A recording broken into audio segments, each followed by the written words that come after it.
Shalom, Most High Christ bless. This goes out to the so-called Israel, so-called Black, Hispanic, and Native Americans.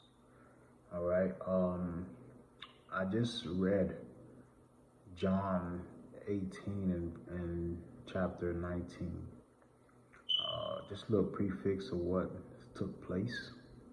I'll have to emphasize the subtitle as Pilate had more faith in Christ than the Jewish leaders. When we read these verses, I started from verse 30 in John chapter 18, and I ended on John chapter 19 verse 16. And it gives you the perspective that Pilate, throughout the whole time, he was puzzled because he asked Jesus, who are you? But Jesus pretty much told him that he was the truth. And Pilate was puzzled by that. And he asked him, what is the truth? And you know how Jesus speaks. Jesus speaks in parables. He speaks in variations of tongue, in order to isolate those who he doesn't necessarily want to hear the truth. But he ended up telling Pilate in verse 37 that all who loves the truth recognize that what he says is true.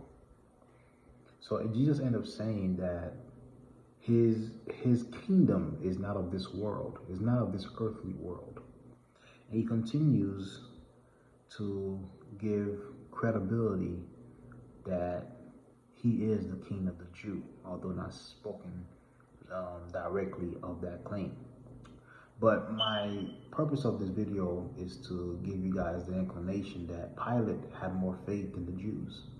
He did not want to crucify Christ. The Jews did. The Roman kingdom did not want to crucify Christ. The Jews did. All right? And at the very end, he stated, "You want me to crucify your king?" And they yelled out, "Crucify him, crucify him." And they confessed it, that they had no king. The Jewish leader confessed that they had no king but Caesar. So Israel's leader, according to that time frame, their king was Caesar and not Christ. And that is to on their shame. Shalom.